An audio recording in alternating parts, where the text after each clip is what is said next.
Out of the gates and ready to go. Hot Bite with Hutton and Withrow underway on this Wednesday edition. We are glad you are with us across the OutKick network, all the streaming platforms, including streaming live right now, OutKick.com/watch. Plenty to get to today. We've got Clay Travis coming up a bit later this hour, plus Dan Dockich on today's program. Chad, good afternoon. Good afternoon. Happy Valentine's Day to all who celebrate. Hutton and I both wearing a shade of red today. Yeah, well done. Yeah. Well done. Terrible news to right out of the gate with several have been shot after a Chiefs Super Bowl parade in Kansas City. 2 armed men have been detained, according to Kansas City police. Just reading through the AP report here, the shooting took place west of Union Station, near the garage as Chiefs fans were leaving the parade. 2 armed people have been detained, and Chad, there's 8 to 10 people that have been shot as of right now, based on the reports. This is just awful. Yeah, terrible. Video is terrible. Also, I've been following Kansas City police throughout the day, and they're saying 8 to 10 people. And the most heartbreaking part of all this is multiple children have been transported to Kansas City Children's Hospital. So awful situation in Kansas City. We don't have many details right now, but when we get them, we'll pass them along. And about they were expecting 1 million parade goers for this, and 600 law enforcement. It was at the end of the parade, I think. It was as right it was at the finishing end. up. Yes, it was. More details on that, on the terrible news out of KC following their parade celebration for the Super Bowl 58, with the Chiefs winning that. We've got plenty to get to today. You can join us on socials. You can obviously chime in on X as well. Chad, the New York Times, they had a column about, the left and the right and sports media and journalism and which way certain sites may lean one way or the other. I was joking because we were photographed in the New York Times article for OutKick. I was joking that I thought that they thought I was Clay, which, I mean, Chuck told me, he was behind the scenes there. He said someone did come up and asked, who is that guy? He did absolutely think I was Clay. Well, but then I was identified. They did. I don't know that they thought that that you were Clay in that one, only because they got a quote from Clay also on top of it for the story. Yeah, but not this photographer. Yeah, you're right. The photographer may have had no clue whatsoever. You may have seen him. You remember him coming around. I don't. I don't remember him. I just assumed, people saw 2 really handsome guys and thought, let's photograph these guys. Maybe. They saw Hutton and said, this must be somebody. I don't know who he is. Who are these guys that are barely surviving? Is that Trevor Siemian growing out a beard? I need to photograph him to make sure we get it done. What'd you think of this, Chad? Well, look, the story itself was fine. I mean, it's I had no objection to anything written in the story. It was in the hard copy edition of Sunday's Times as well. Pretty cool for our show to even be photographed and featured in the New York Times. I mean, that is a pretty big deal, being the New York Times. So wanted to bring that to everyone's attention. Also, if you're not a subscriber to the Times, I am not. But I went out on Sunday when I found out, and I bought some hard copy editions of it. Hutton, I have one for you that I'll give to you also to make sure that we had it. The story in and of itself is pretty simplistic. It is these brands are capitalizing on a more right-leaning sports fan, which we've known this for a while. Sure. Most hardcore sports fans you would classify as more right-leaning than left. That's how sports fans typically roll. Not always the case, obviously, like anything in America. But they talked about a barstool conservative and kind of defined what that is, more of a libertarian type view. They get into OutKick and how it's more, right-leaning Republican.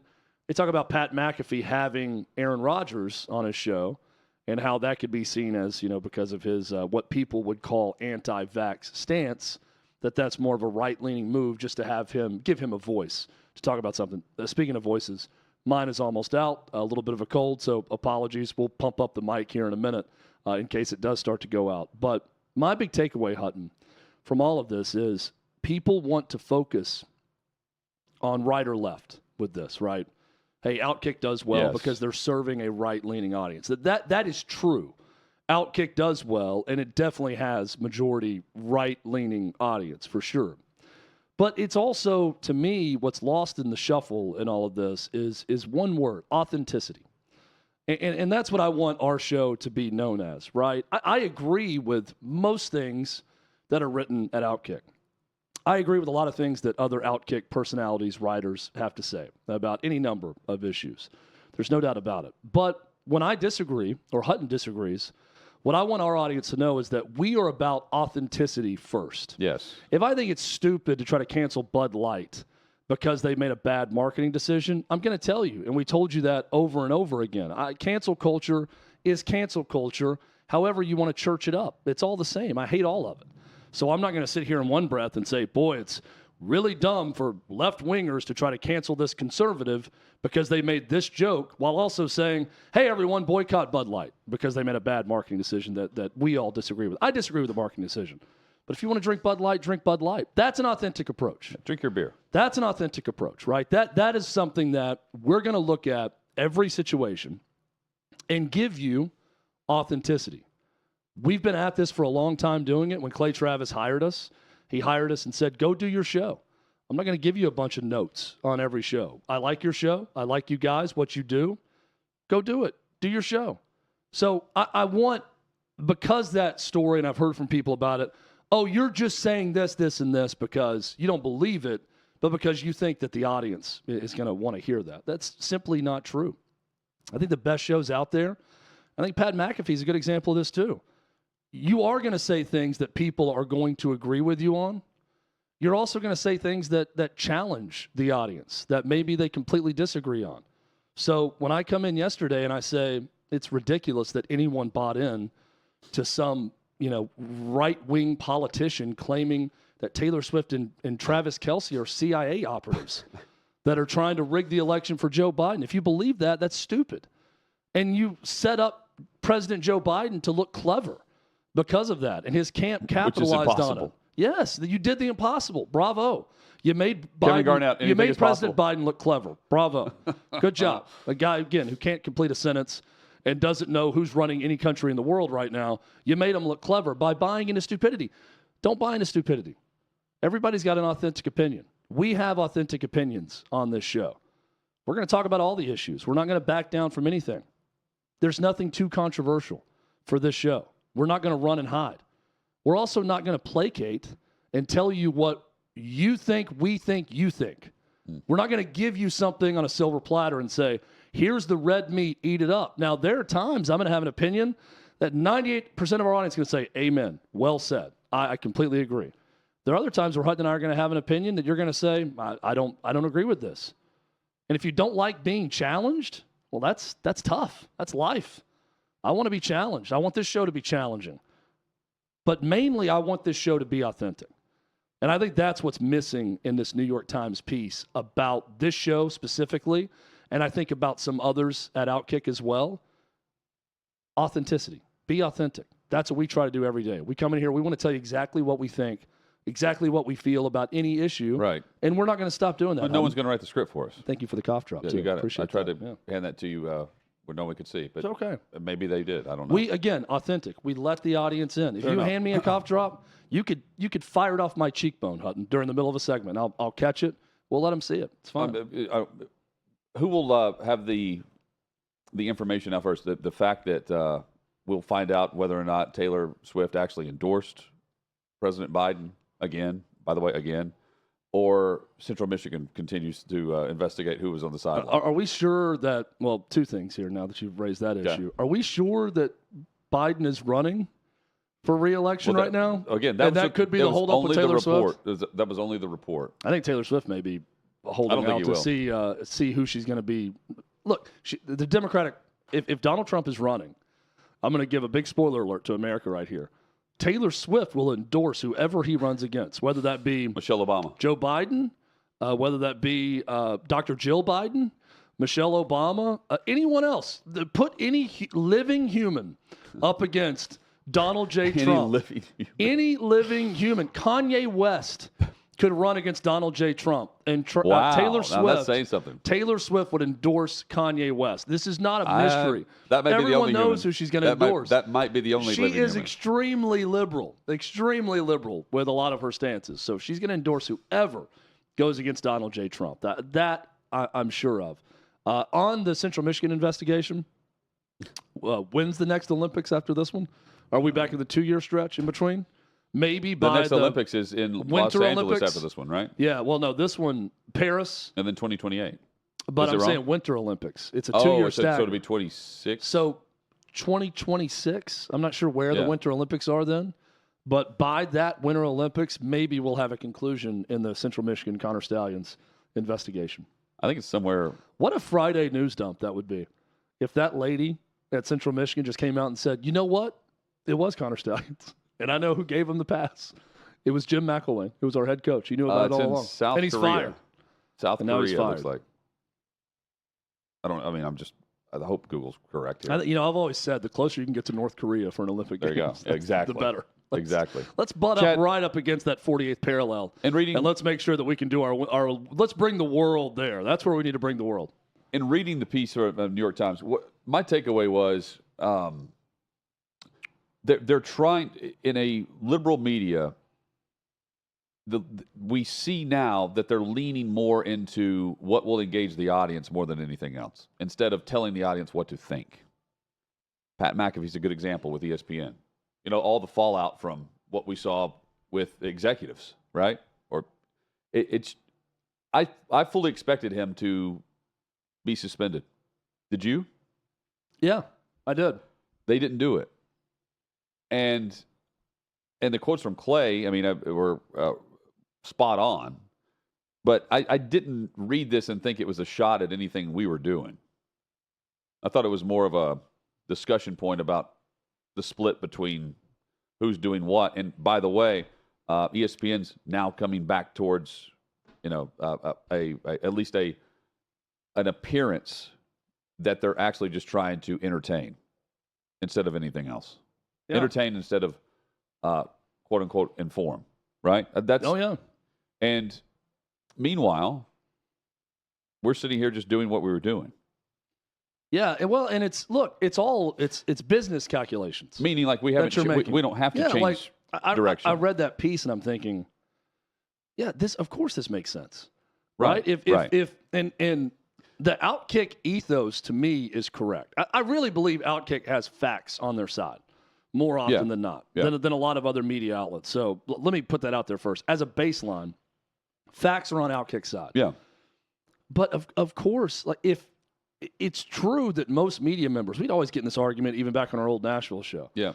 Most members of the media, most people who go to journalism school and they're reporting on something, they lean left. That is a fact.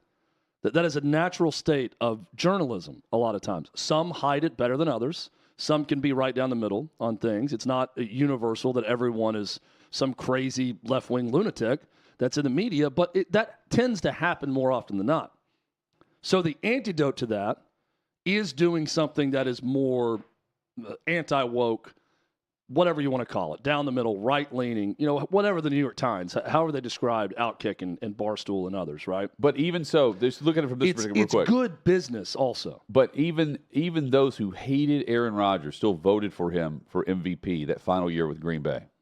Except for Hub Arkush, who no longer votes. But they still... In this case, they still voted on who should be the most valuable player, even though they were, totally against the right. Some whatever people get blinded by it, and they can't get past what you believe, right? But now they're covering him like crazy. Yeah, Well, and that's what I wanted to get to with like McAfee. Yeah, it's the New York Times even said his anti-vax beliefs. I think is what they said about Aaron Rodgers. Yeah, Aaron Rodgers came out and said, "I'm not anti-vax. I'm anti this vax.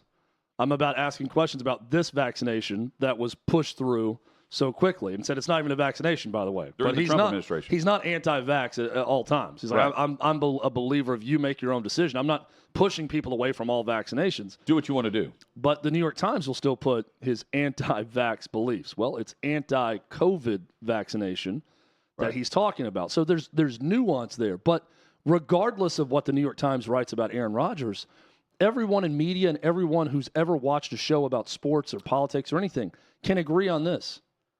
It's good business to have Aaron Rodgers on your show weekly. It's going to get eyeballs in. Whether you agree or disagree with him, to me, it's a smart move by Pat McAfee. And I think that's the point, right? Barstool. But for a long time, ESPN was not McAfee, doing that. No, they weren't. OutKick. These current companies, I believe, and we can speak for our show, I'm not here to try to tell you what to believe politically. I'm here to talk about, and Hutton is too, to talk about issues surrounding sports, politics, pop culture, everything, and give you our honest opinion on them. And if Regardless, a lot of our opinions happen to side with one side or the other, well, that's the way it's lined up. But that's not our intent. It's not our intent, exactly. We are being authentic to our own opinions. Being authentic to your own opinion that doesn't agree with the mainstream has become a cottage industry in and of itself. And that sounds nuts. Because I just think you're just sharing your opinion, you right? have to be a part of groupthink. Right. You're going a different way. Right now, look, groupthink can happen on both sides too. Of course it can. And we want to avoid that, obviously. But being a member of the media that espouses something that's not in line with 70, 80% of media, let's say, well, that's now suddenly just right-leaning or OutKick or whatever you want to call it. But in reality, with us, it's authenticity. We're saying what it's we who we want to are. say. It's what we think. Right. So I hope I articulated You that. did. well By the way, enough. the 2026 Winter Olympics, thank you, Colin, Milan. Milan. Much better than South Korea. Yeah, not South Korea. South Korea is apparent. I don't know when that one is. But did it just happen there? I don't know. Started watching a show that took place maybe close to Milan in northern Italy. Yeah. In this latest episode, I highly recommend Mr. and Mrs. Smith.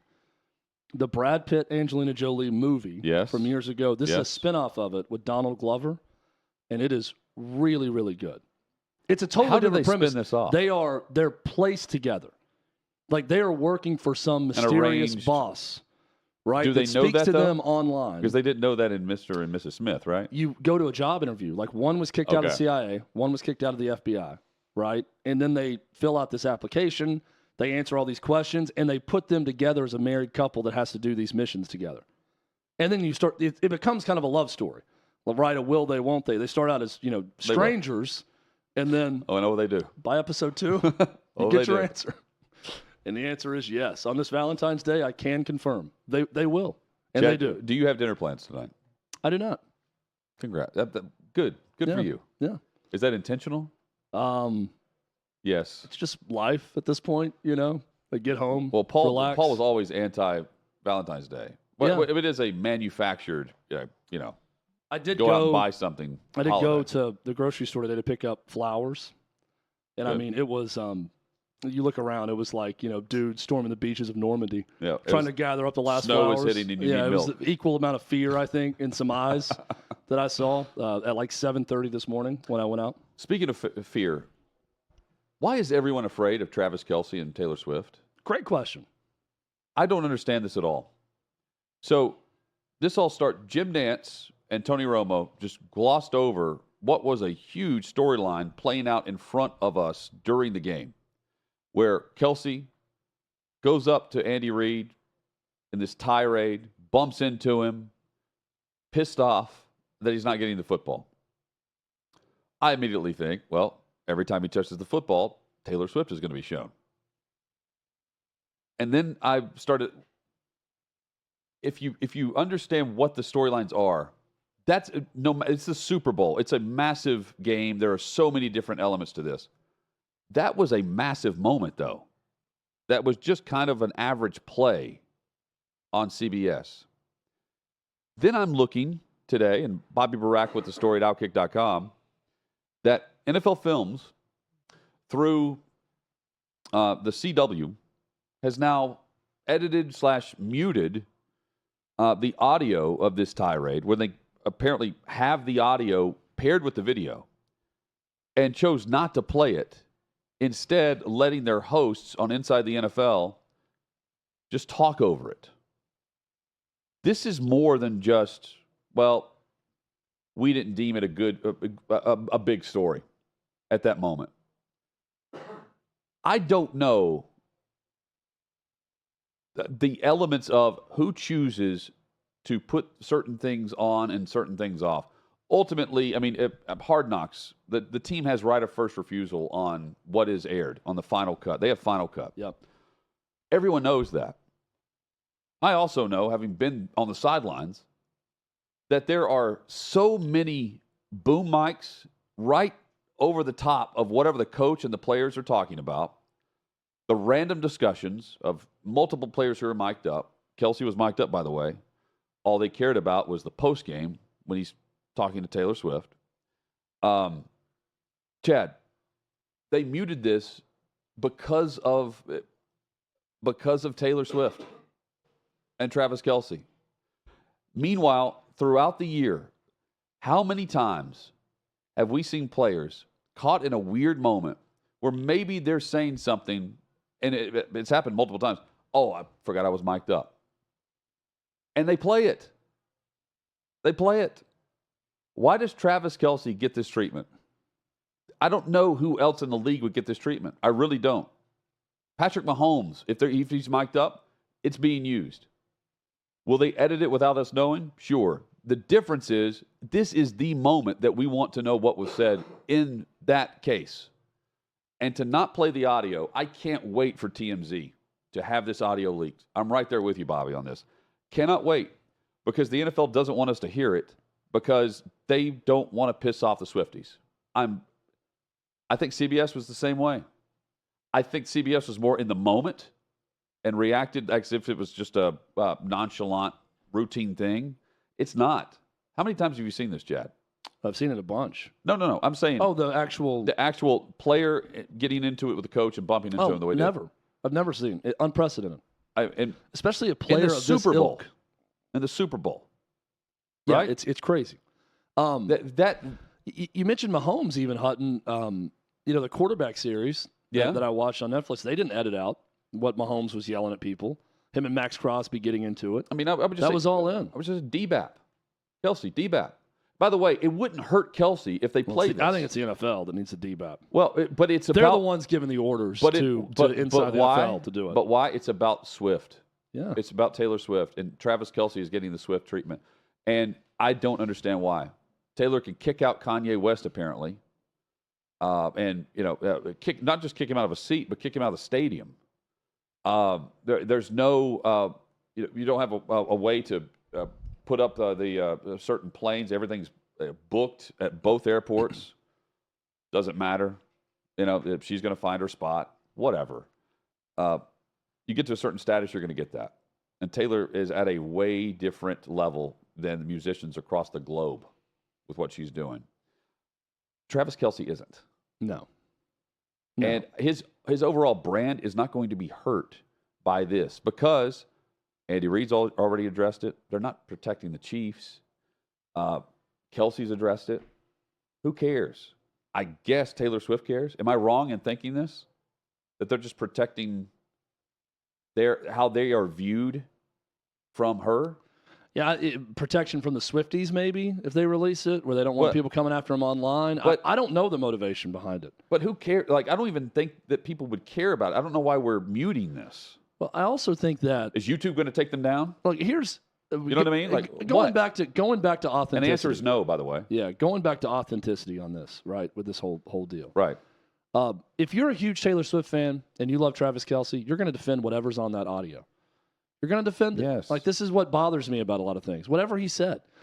He could have called Andy Reid a fat bleepity bleep, right there next to him. They're going to defend it because it's Taylor Swift's man.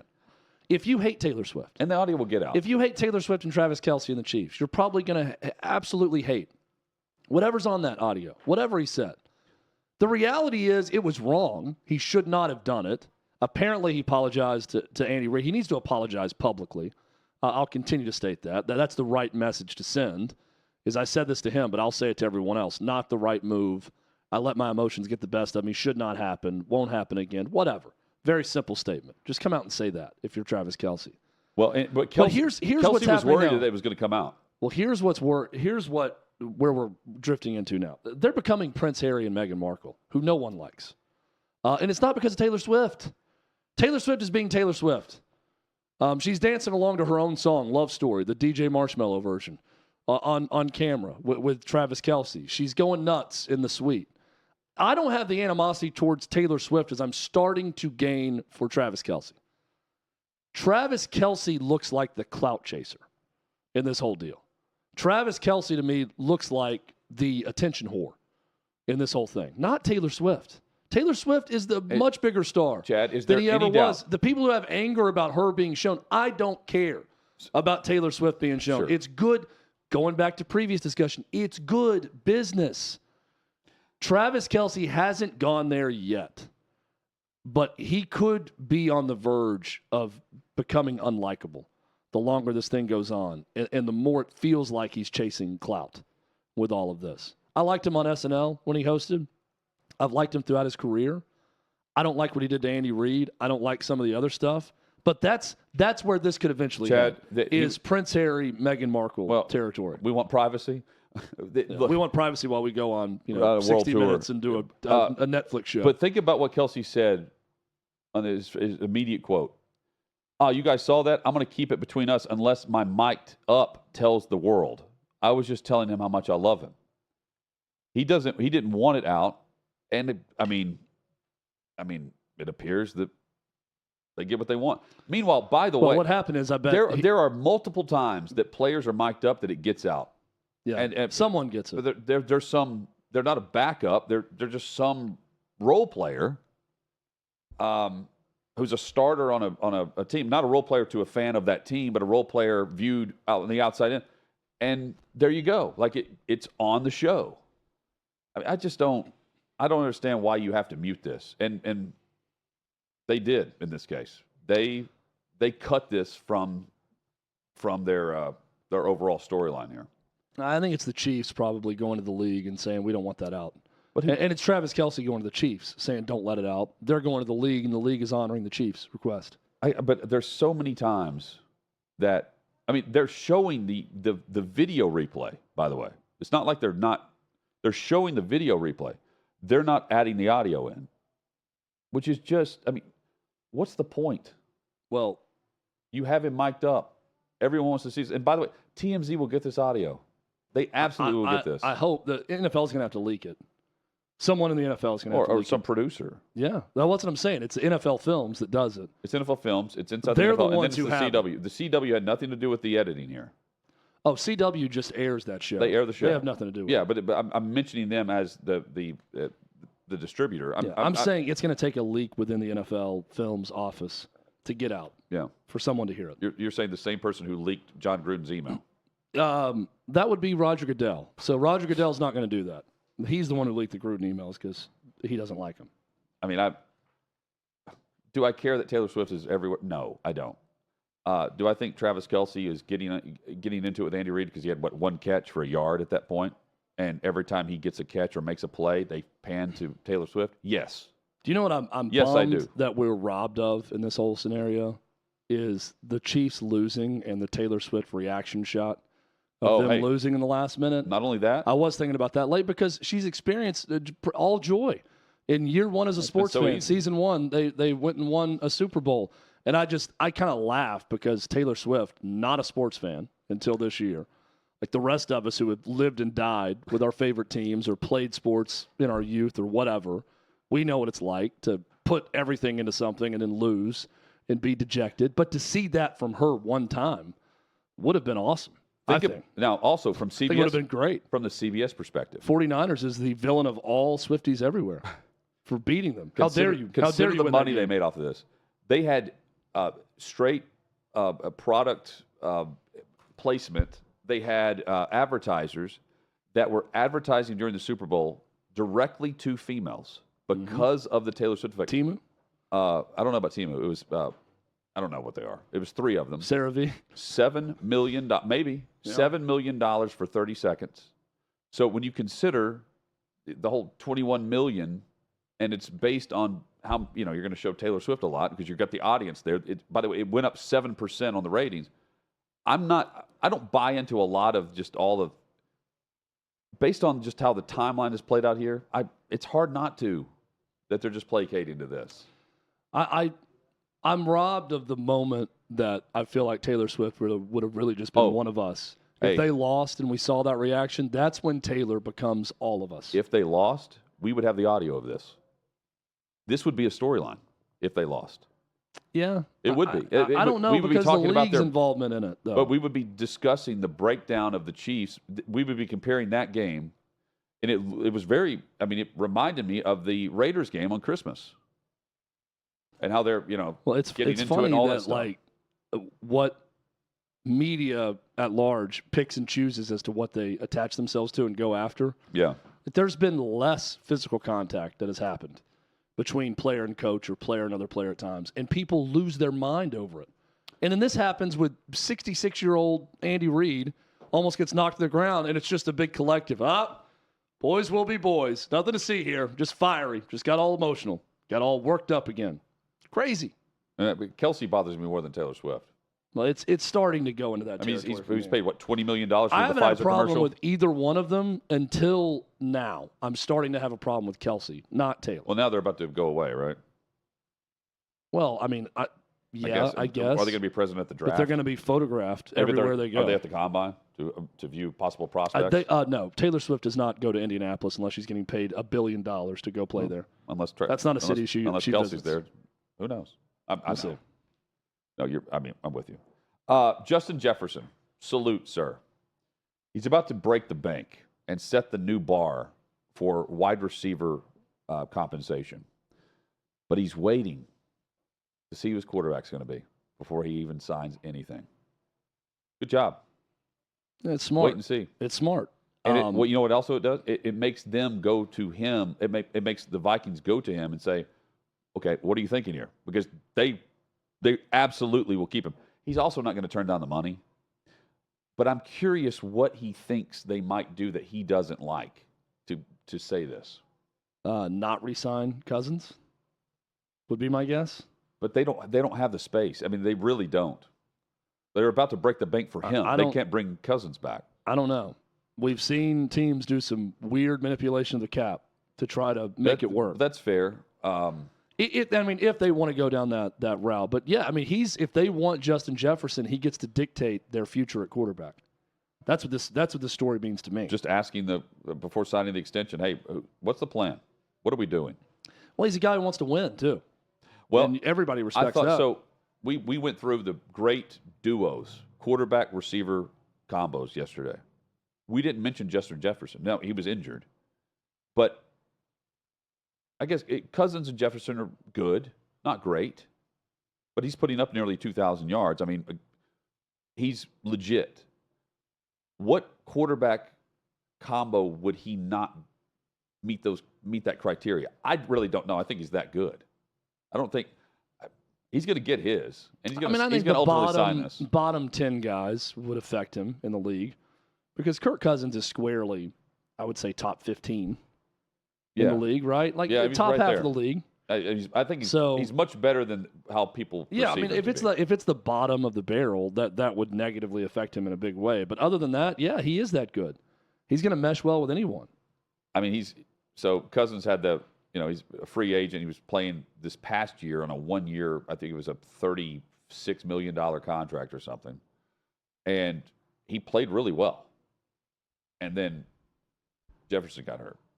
Couldn't get healthy. Well, look, it's tough for me to envision a scenario where Justin Jefferson's not a very good NFL wide receiver and super productive wherever he ends up. Now he gets to dictate his future, and he does not want to reset and rebuild with a young quarterback. I think that's the gist of all of this. Keep this in mind. I think the Bengals will end up franchise tagging T. Higgins and then trade him. You have a sign and trade, a tag and trade, and if Jefferson's going to slow play this, Higgins isn't going to break the bank as much as maybe he thinks he will in regards to all of this. And the teams are going to trade for him don't want Jefferson to sign yet because there will be a gap. He's not going to get Jefferson money. Yeah. But he's a number one guy. Those are the two guys to watch this offseason. For sure. Looking at the NFL draft, the draft order is set. We know the top three. I still don't think we're going to see three straight quarterbacks because I think one of these teams is going to trade out, Chad. I do. It's the Bears. Well, they're going to ask for a haul, though. A haul. Do you think Do you think Williams is worth it? No. My answer is absolutely not. I mean, is it a haul if Washington trades up one spot and make sure they get Caleb Williams? So I wonder how much that changes depending on where they are in the draft. Ian Rappaport recently wrote, Chicago would need a historic haul of draft picks and overall compensation to move off the first pick of the NFL draft, sources say. In the words of one source, it would have to be, quote, crazy. They're taking him. They're taking Caleb Williams. I think it's a mistake. I would go with Justin Fields. I would stick with him. You think the Bears will take Caleb Williams? Yeah, now I do. And I thought they would. Initially, I thought they would bring back Caleb Williams. I just think they want to reset. They don't want to pay Fields. It's a mistake because you're going to go with Caleb Williams, and I'm telling you, Eberflus is going to be fired. You're going to reset the staff again. It's not good for a rookie quarterback. But it's also not good for Justin Fields. It's a no-win situation for either guy. I'm really excited to watch Fields and where he ends up because I think everyone agrees they're going to draft Caleb Williams number 1 overall. Where does that leave Fields? Traded to Pittsburgh, Atlanta. Pittsburgh's the Vegas favorite right now to land Justin Fields. Do you remember the odds on the other teams? No. I want to say it was like plus 125 or minus 125 for Pittsburgh. I don't remember the other teams. I mean, several options. I really like Fields' game. I don't think Fields is going to Pittsburgh. Pittsburgh's going to start Kenny Pickett, and they're going to bring in Ryan Tannehill as his backup. Okay. Well, they're going to Ryan have Tannehill. Tannehill is going to be one of the best. I think Tannehill will win that job. Best veteran backup options in a tenuous starting quarterback spot. And that's where Kenny Pickett is. But Ryan Tannehill can beat him out in camp, I'm saying. Yeah, but even if he doesn't, Kenny Pickett could suck again, and Tannehill quickly goes in. No, you're right. So I think they want Pickett to be the starter. So they're gonna start him to start the year. Tomlin was pretty, blunt about it. He's like, hey, bringing in competition. Yeah, bring it. But Pickett's going to sweat during camp, basically. Yeah.